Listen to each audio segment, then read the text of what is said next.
Hello everyone, this is Erik, the Asian movie enthusiast, and this is my review of Decibel, a Korean thriller from 2022 that stars Kim Rae-won.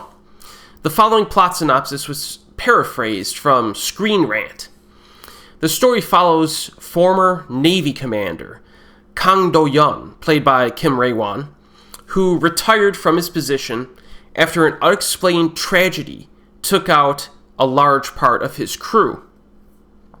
On the anniversary of the terrible event, he receives a mysterious call warning him that a bomb has been planted in the area. Unable to contact authorities for fear of retaliation, he is forced to deal with the incoming threat and the hidden terrorist on his own. What makes the bomb special and gives Decibel its name is that it is activated by sound, and any noise above a certain level will cut its timer in half, making the bomb explode faster. This caveat makes Do-young's mission all the more urgent, as more bombs are placed in children's playgrounds, public swimming pools, and even football stadiums. Now the film begins with Kim Rae-won and his buddies, his Navy buddies, partying, having a good time, while on a mission inside of a submarine. That jovial mood changes quickly due to a tragic event. Now, the film cuts quickly to the present day and kind of vaguely infers what may have happened to that submarine. No specific details are given, but we see the psychological impact, not only on Kim's character, but also his former buddies, a few of whom have become delusional and mentally unstable. Whatever happened, it was bad. And as you might guess, the main conflict of the movie is directly linked to that event. Eventually, some flashbacks are provided to fill in the blanks and show what happened on that submarine. It's actually a fairly interesting and harrowing situation that they explain to you later. Performances are good, albeit unexceptional. Anytime I think of Kim Rae-won, I think of the K-drama Gourmet from 2010.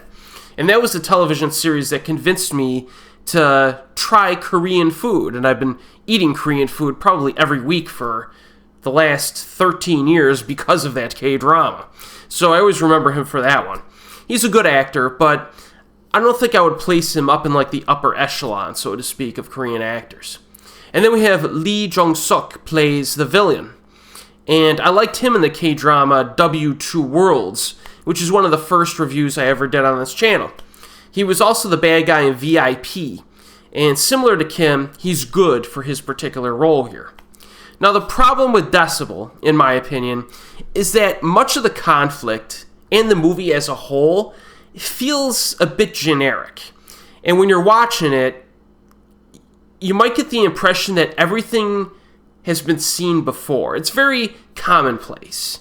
You know, the protagonist runs from place to place, attempting to save people's lives.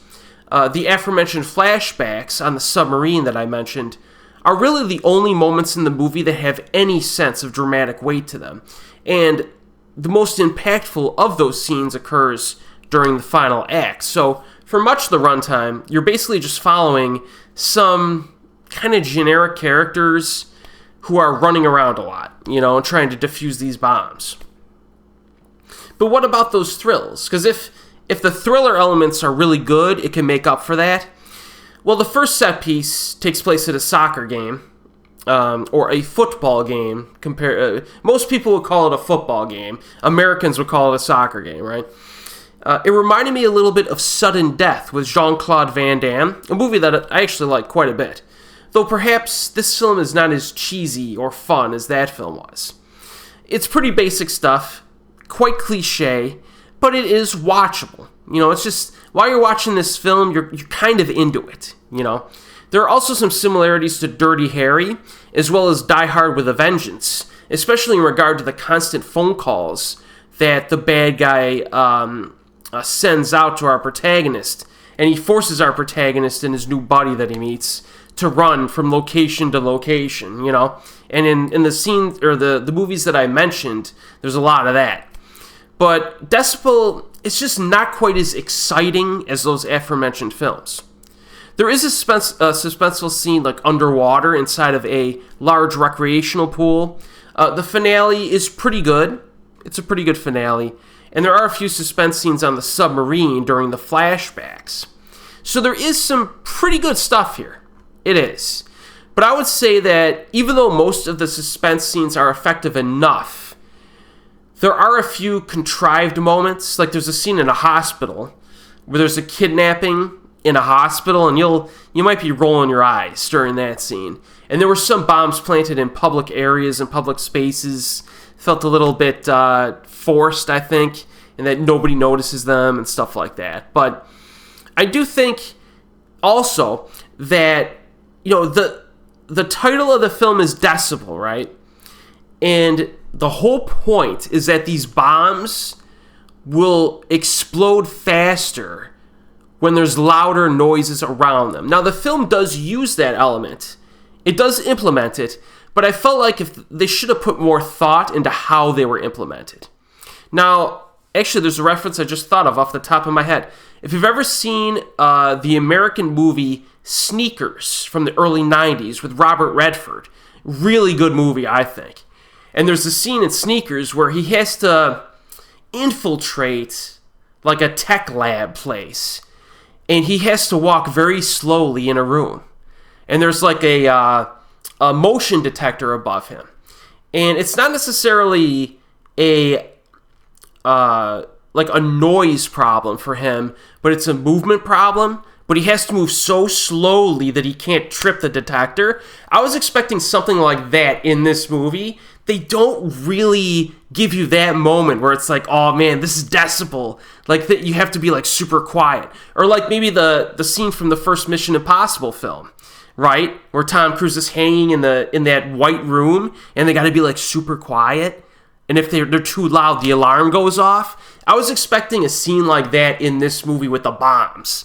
But they don't really give you that great moment in this, even though they implement it a little bit. So it's just another thing. Again, this is a movie it's a pretty good flick. Decibel's a pretty good flick. I had a decent enough time with it, but it's not a film that I could say is a high priority for you, especially with so many other great Korean thrillers out there to watch. You should be watching before this. But this is a film that, hey, if you've seen a bunch of Korean movies, you want a recent thriller that's decent, I would say I would moderately recommend this. Okay. Currently available streaming on Tubi and Amazon. And as always, I'll see you next time.